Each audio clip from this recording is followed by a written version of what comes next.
tentang bagaimana anatomi diri kita sebagai manusia, kemudian kebutuhannya apa, sampai kita mendapati kebutuhan dari bagian tubuh kita yang tersusun dari fisik, jasmani, rohani, roh, kemudian aklani, akal, yang masing-masing membutuhkan nutrisi. Di antara nutrisi yang dibutuhkan oleh roh atau rohani adalah agama, karena di agama itu ada menu-menu yang langsung disampaikan oleh Sang Pencipta, yaitu Allah Subhanahu wa taala, untuk memenuhi kebutuhan rohiyah kita. Seperti akal kita butuh pengetahuan, seperti jasad atau fisik kita membutuhkan makanan dan minuman yang kita konsumsi, maka roh pun membutuhkan nutrisi, makanan dan minumannya. Dan semua itu kemasannya ada dalam din, agama, frame-nya ada dalam din. Dan kita telah juga menyampaikan bagaimana menguji kebenaran satu agama, sehingga kita bisa menetapkan satu pilihan terhadap Islam. Sehingga Allah Subhanahu wa taala pun memberikan penguatan kepada kita lewat firman-Nya di Quran surah ketiga Ali Imran ayat 19 itu. Innad dina indallahil Islam. Sungguh din, agama yang ditetapkan oleh Allah Subhanahu wa taala yang diridhainya adalah Islam. Bagaimana kita bisa mengetahui Islam agama yang benar sesuai dengan apa yang Allah telah sampaikan kepada kita? Maka kita bisa menguji dengan 3 hal yang telah kita bahas panjang lebar bersama, baik dari aspek teologi, ibadah, ataupun muamalah. Nah, di penguatan semua aspek ini butuh pengetahuan, karena Allah tidak menginginkan orang-orang yang berislam tapi keislamannya lemah karena tidak didukung oleh pengetahuan. Sehingga ketika dihadapkan pada tawaran-tawaran duniawi, godaan-godaan materi, dia bisa mengabaikan dan menggadaikan keislamannya.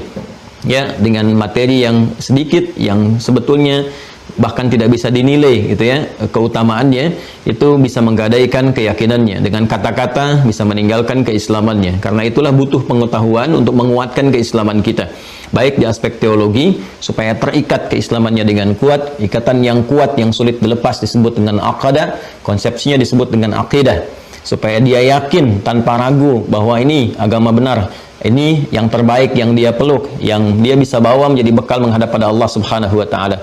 Keyakinan tanpa ragu terhadap sesuatu disebut dengan iman namanya. Iman ataupun aqidah itu butuh ilmu, ya, untuk mendekatkan diri kita kepada Allah Subhanahu wa taala yang memiliki sifat esa, sifat tunggal satu-satunya yang tidak ada dua ataupun seterusnya, tidak bersekutu, tidak beranak, tidak diperanakan, yang sempurna sifat ketuhanannya. Mengarahkan segala hal untuk yang satu, mengarah pada yang satu disebut dengan tauhid namanya.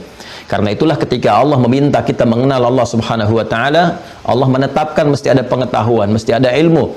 Turunlah Quran surah ke-47 Muhammad SAW ayat ke-19. Fa'lam annahu la ilaha illallah. Maka ketahuilah, untuk mengetahui itu butuh dasar pengetahuan. Maka kalau kita terjemahkan ke dasar katanya melalui pendekatan ilmu saraf dan balaghah, kita temukan kemudian pemahaman tafsir dari ayat ini, fa'lam, maka haruslah kamu punya pengetahuan. Cepatlah engkau ketahui, miliki bekal pengetahuan yang cukup. Annahu la ilaha illallah, untuk menetapkan dan meyakinkan pada dirimu, kan, punya engkau argumentasi yang kuat untuk menetapkan bahwa tiada Tuhan yang layak untuk disembah, dipertuhankan kecuali hanya Allah saja. Karena itulah para ulama kemudian meresum, mengambil intisari dari pengajaran Al-Quran yang disampaikan melalui hadis-hadis Nabi Sallallahu Alaihi Wasallam, bab yang terkait dengan penguatan iman, sehingga bisa membuat satu ikatan yang kuat dalam jiwa kita, yang mengikat kemudian keyakinan tanpa ragu itu sampai kita bawa pulang, sampai wafat, sampai menghadap kepada Allah Subhanahu Wa Taala. Nah, ilmu yang terkait dengan itu semua disebut dengan ilmu tauhid. Bila kita mengambil makna untuk mengarahkan semua aktivitas tujuan demi Allah yang esa, yang ahad, wahhada yuwahhidu tauhidan, mengarahkan segala hal aktivitas kita untuk menuju pada ridha Allah Subhanahu wa taala. Ya, kemudian keyakinannya disebut dengan iman, ya, atau ikatan yang disebut dengan akidah. Maka ada yang menyebut dengan ilmu akidah. Ya, kemudian ini adalah pemahaman terbesar dalam agama, karena apapun yang kita kerjakan tanpa iman, dasar yang pertama, maka tidak punya nilai di hadapan Allah Subhanahu wa taala. Anda ingin bersedekah, membantu orang lain, kan? Atau misalnya ingin berderma, atau bahkan menunaikan salat, atau bahkan berpuasa, tapi tidak ada imannya, ya nggak ada akidah yang meresap dalam jiwanya, maka tidak ada fungsinya, tidak ada nilainya di hadapan Allah Subhanahu wa taala. Maka iman menjadi pondasi yang paling dasar, ya harus diketahui, dipahami, yang paling besar, yang paling utama dalam aspek keilmuan kita. Memahami sesuatu sampai dengan mengerti disebut dengan fikih, hal yang terbesar, yang paling agung, yang paling harus kita ketahui lebih awal disebut dengan akbar namanya.